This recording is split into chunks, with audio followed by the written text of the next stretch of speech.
With only 2 races left, the chase for the championship is still open. The competition in the 2.5 liter is as close as it ever been. After getting 96 out of 100 points in Saint-Félicien, Sylvain Maheu is now only 1 point behind Ken Anderson's first place. Talking about the Andersons, Ken's brother, Bert, is virtually unbeatable in Grand Prix class, winning the last 4 finals. Will he be able to get a 5th consecutive win? That's what we're gonna see in this show. Hydroplane Quebec present the Canadian Hydroplane Association Race Series.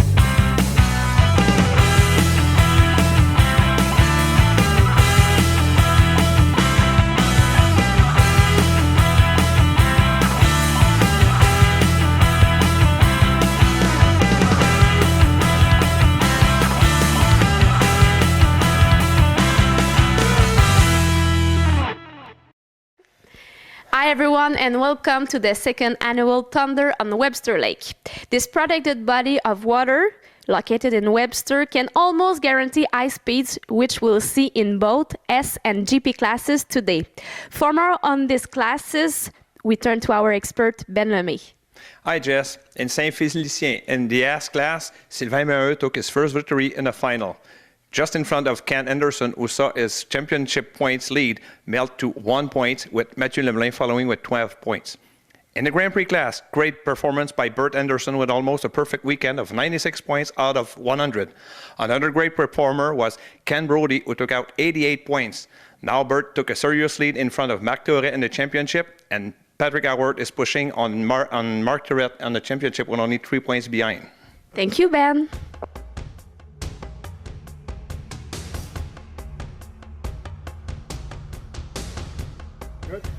Hey, welcome to Tech Corner. I'm Bert Henderson, driver of the GP777, the Steeler.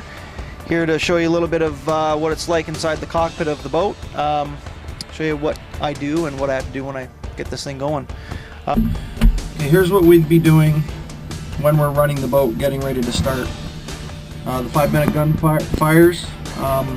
There's my switches up here. This is the wing switch, vent switch for air. Strobe lights if and when the boat breaks, and this is our ignition switch, and this is the start switch. This is our oil pressure gauge.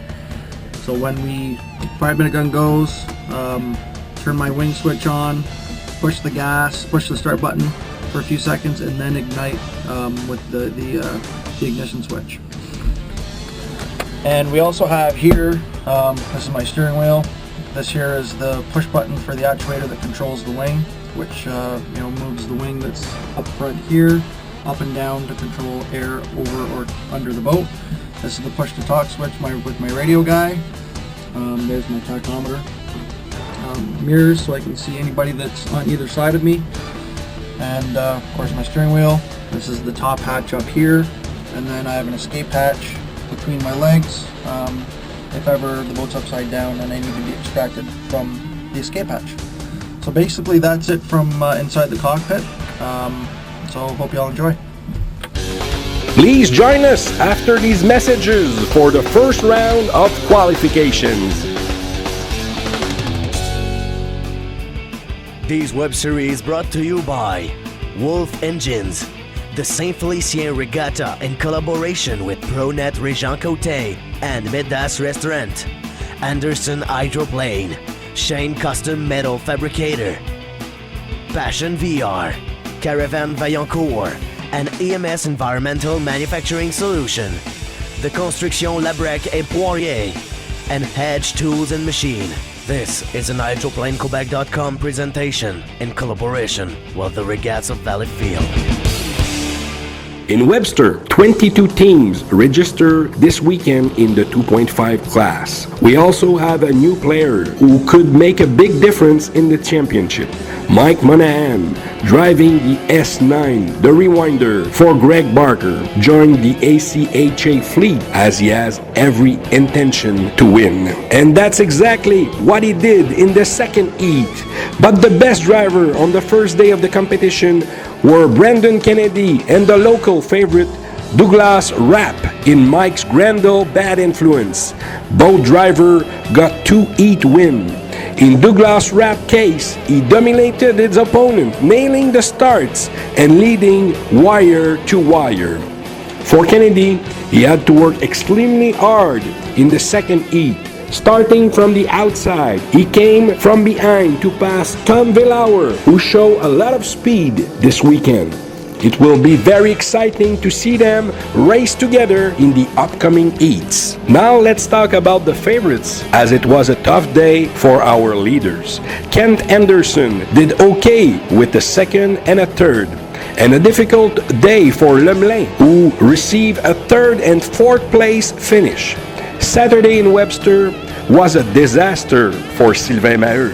A mechanical failure forced him to stop the boat in the middle of the course. And the surprise of the day was Dominique Maisonneuve, who is sitting in third place for the weekend so far. So after 2 heats, Kennedy and Rapp are tied in first place, and they are followed by Maisonneuve, Monahan, Villauer, Leduc, Boyer, and Anderson. For the championship, Anderson still leads, with Maheu trailing by 14 points. Sunday racing will be very interesting. For this 6th event of the season, the Grand Prix fleet is almost complete, as 11 hulls are sitting in the pits for this weekend. Day 1 of Thunder on the Webster Lake was Tom Pacradoni's day. It seems that this course is made for him. After winning the final in 2011, Pacradoni came back to Webster Lake with 2 heat wins. Behind him, triple tie as Wolf, Brody, and Théoret got 1 win and a second for a total of 46 points each. The story of the day is Bert Anderson.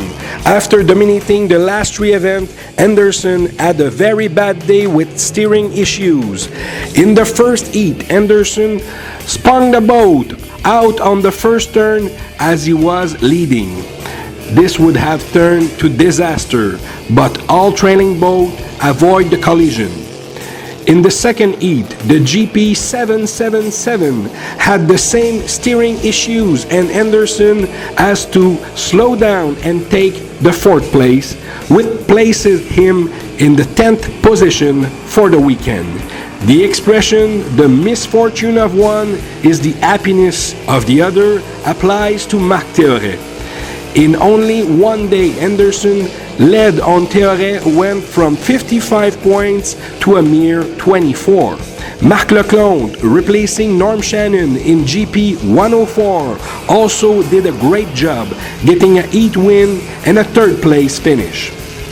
After 2 rounds of qualifications, Tom Pacradoni leads the pack, followed by Wolf, Théoret, Brody, Lecomte, Sauvy, Hayward, and Langevin. All the fans are waiting to see if the Steelers team will be able to fix Bert's issue for the 2nd day of racing.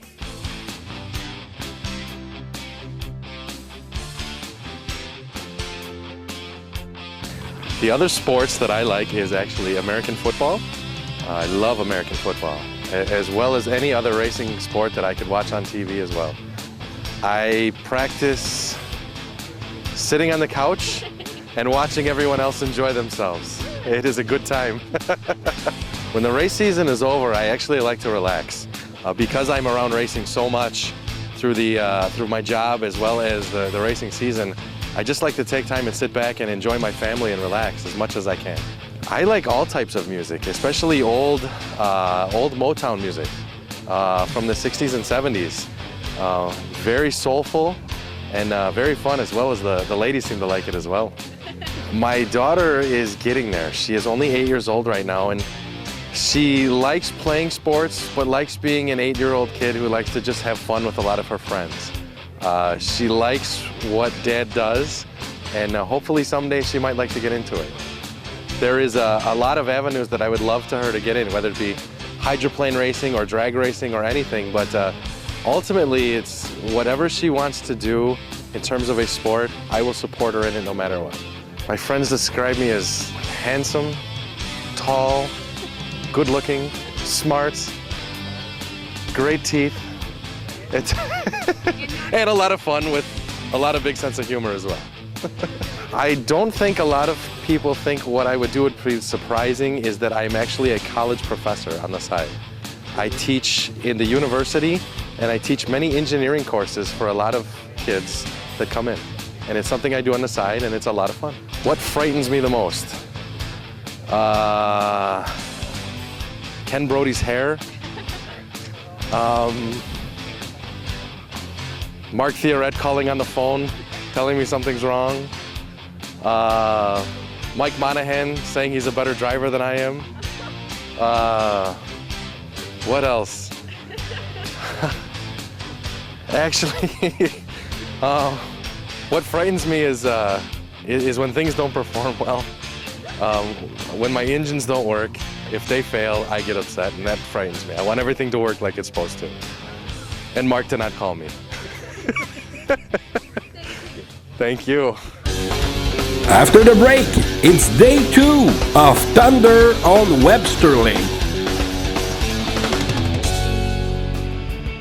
These web series brought to you by Wolf Engines, the Saint Félicien Regatta in collaboration with ProNet Régent Côté and Midas Restaurant, Anderson Hydroplane, Shane Custom Metal Fabricator, Passion VR, Caravan Vaillancourt, and EMS Environmental Manufacturing Solution, the Construction Labrec et Poirier, and Hedge Tools and Machine.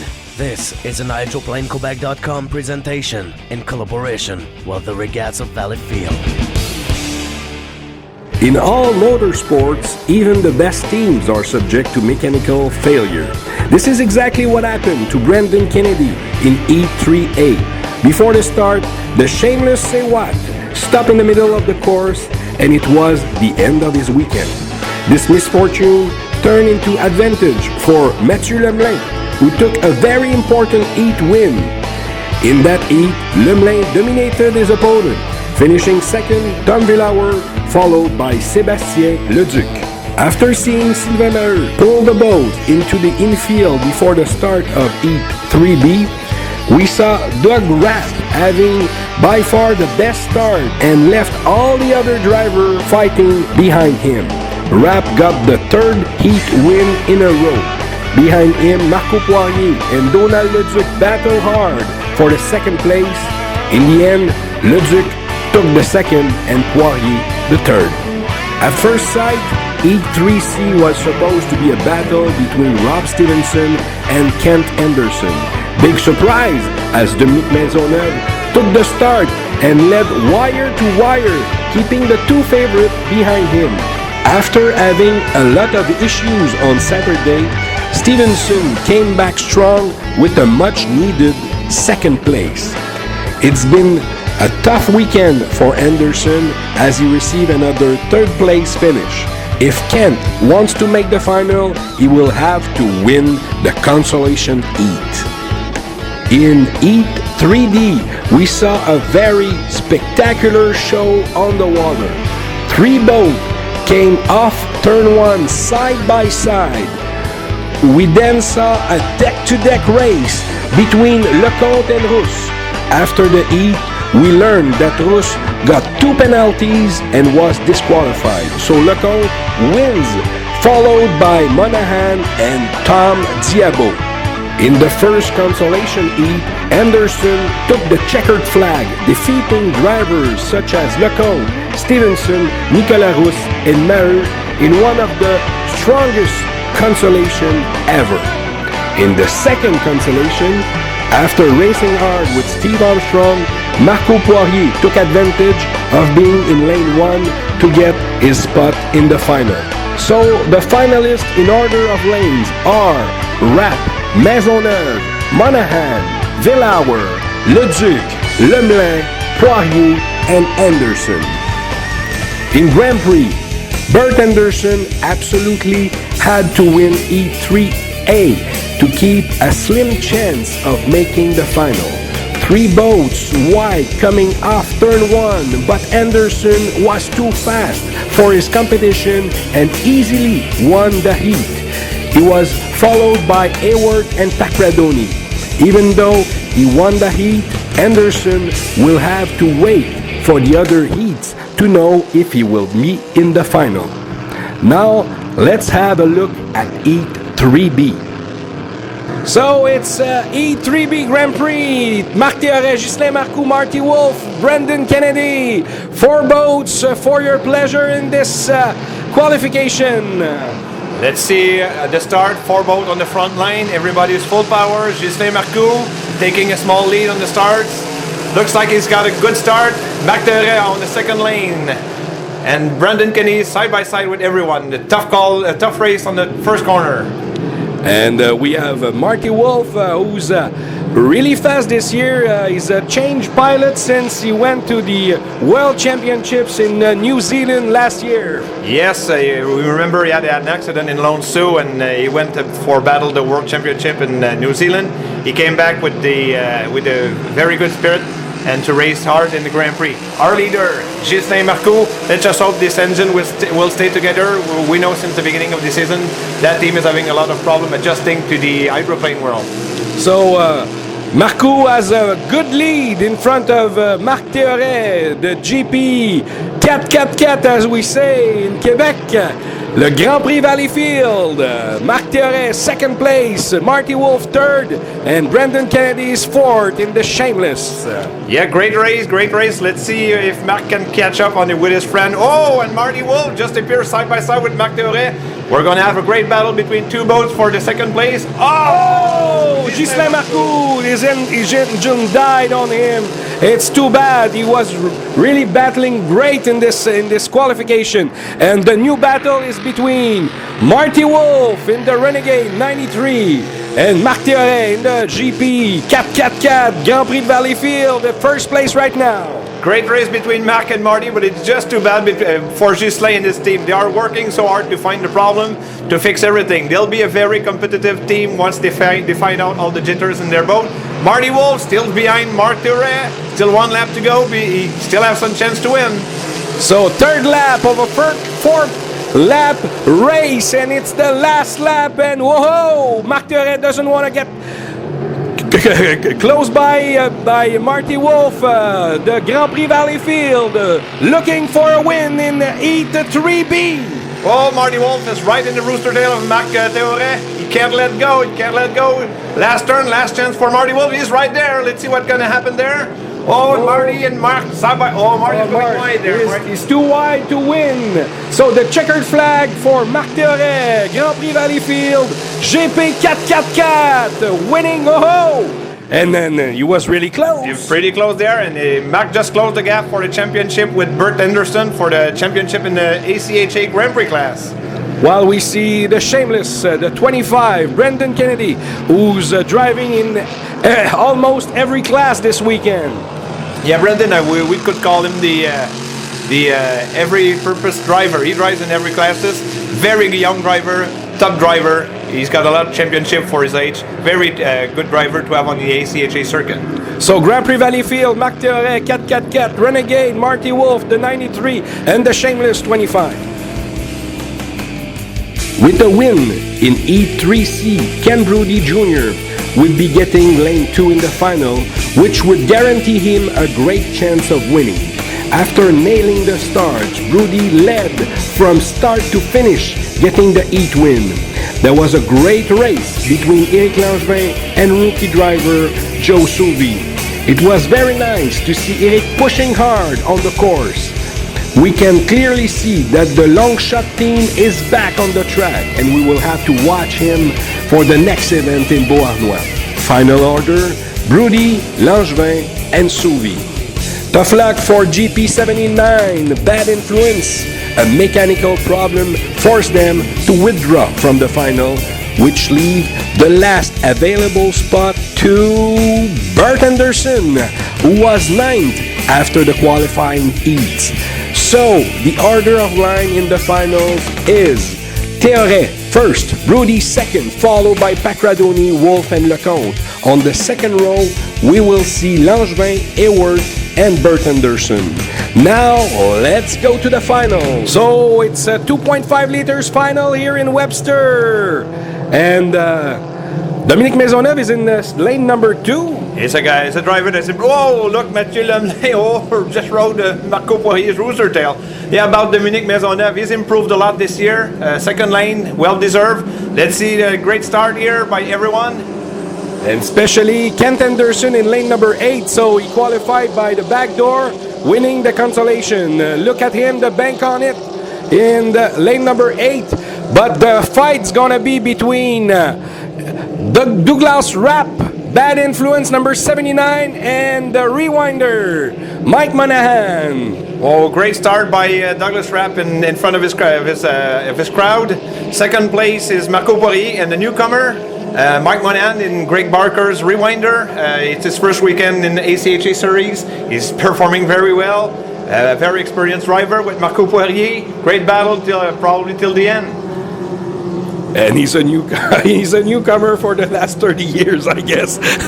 While we see the number 79, Bad Influence, the boat of Michael Grendel, is the hometown Webster, Massachusetts, and he's really happy of running in first place. But it's a 5 laps race, so everything can happen. Yeah, great battle again with Marco and Mike Monahan side by side. It's going to be very difficult for Marco to get in front of Mike since he's got the outside lane, but it's not over till it's over. And the Rewinder, number 9, very experienced and very good driver, Mike Monahan from Ontario, Canada. While we see still in the lead, Douglas Rapp.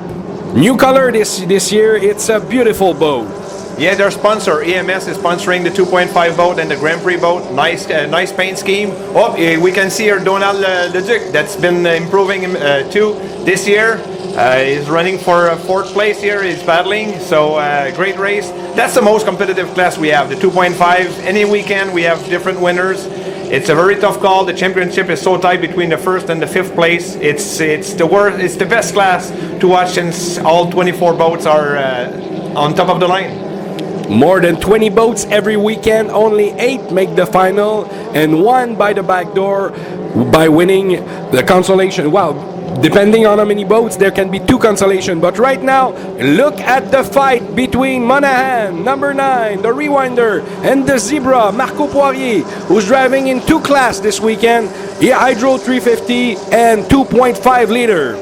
Yeah, I don't know where our championship leader is. Kent Anderson probably got lost because he was on 8th lane. Here, great battle there. It's going to change the championship by having 3 new boats in front of the pack here. So great race here. Let's see on the 4th lap what can happen. So 4th lap of a 5-lap race, and it's the final here in Webster, Massachusetts. Still in the lead, EMS, the Bad Influence, Douglas Rapp, Mike Grendel's boat, and he's still in the lead and improving his lead over Mike Monahan and Marco Poirier. Well, we just saw them. Oh, a little loose there. We just saw Donald Leduc that is still getting closer to his 3rd place. He's going to fight hard to improve his performance on the championship. So 1 is Douglas Rapp, 2nd place Mike Monahan. It looks like we had Donald Leduc in 3rd place that got over Marco Poirier. And Donald Leduc, for the 3rd year, I think, in a row, just rebuilt his boat, and now this year it's his year because he's really fast, and that's the proof. He's running in 3rd place. So of course, the last turn for EMS, Douglas Rapp, Bad Influence, number 79, our winner here in Webster for the 2.5 liter final. Yeah, well, great finish for Douglas Rapp. I'm sure he's pretty happy with him and his team winning in front of his home crowd. 2nd place, Mike Monahan. 3rd place, Marco Poirier, but we've just heard that he's going to receive a call from the chief referee. 3rd place going to go to Donald Leduc. 4th place to Kent Anderson. It's just too bad that Sylvain Maheu had a bad weekend. He was still in contention for the 1st place for the championship, but it's going to cost a lot. his chances are smaller, but everything can happen next weekend in Beauharnois. While we see Dominique Maisonneuve and Mathieu Lemelin, number 7, a rookie. So, your winner, Douglas Rapp, Mike Monahan, and Donald Leduc in third place for 2.5 liter final. Let's see Douglas. It was a good weekend for us in Webster. Real great to be to win at our hometown track. Real good time, real good people, a lot of good competition this weekend. Just meant the most to us to win at our hometown field. Just hope that Joe can get the GP up and running good so he can get in the winner's circle as well, and we'll see what next year brings us in the rest of the season. Oh, it's Grand Prix final here in Webster. As we used to say, thunder on the river. In the inside lane, Marc Théoret, is he gonna be able to win the final? He's got to win the final to keep in contention for the championship. Let's see everyone get the start. Tom Pagradoni leading in the pack on the start. What a great start by Tom.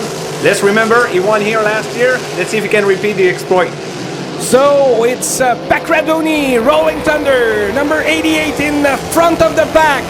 And he is running great here in Webster. Last year he won the final. So is he gonna be able to do it 2 years in a row while we are on board with the renegade Marty Wolf? It is so important to get the best start and get first in the corner. It just proves there. Look at Tom leading the pack.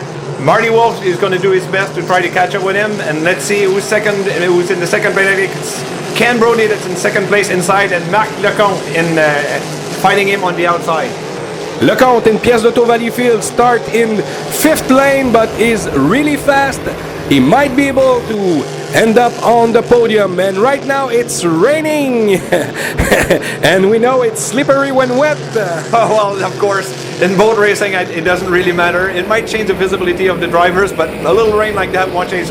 Look at the condition. That camera shot proves how tough, how rough it is in the corner, especially in the Grand Prix class. The boats are so big. The water gets incredibly rough in the corners, but the drivers keep managing to put on a great show and battling for the race. So we see that Lecomte is very fast. The only happy man here is Tom Pagradoni, running in great water. The others competitor are in rough water, so he's still, after 3 laps, still in the lead, the Rolling Thunder. Yeah, great lead by Tom. He's going to repeat what he did last year by the great win in Webster. 1 lap to go. Second place, Marty Wolf still battling, and who's fighting for third lane? It's still Marc Lecomte and Ken Brody. Marc Lecomte fighting from the outside lane. Let's see who's going to win this battle. And we see Eric Langevin, who's outside. His race is almost over. Wow, Bert Anderson, not on the podium for very rare this season. Yeah, it was a tough weekend for the Steeler team. He's got to at least get some points in front of Marc Théoret to improve his lead on Marc Théoret for the championship. Let's remember, there's still 1 weekend to go, and the championship is not over yet. So it's the last lap, and as we see the Rolling Thunder, from the first lap to the last one, he's our winner here in Webster. Second place, Marty Wolf, the Renegade. And in third place, whoa, Marc Lecomte. In the Pièce d'Auto Valleyfield, number 104. Great weekend for Marc Lecomte. Oh, and Bert Anderson just finished in front of Marc Théoret. He's going to take a couple of points in front of Marc for the championship. We see Eric Langevin. We just heard that from his team that he got out unbuckled. So it's a dangerous situation to get out there. Patrick Skyward is going to finish his race. So let's see. Let's look in the pit what Tom Pagradoni had to say about his race.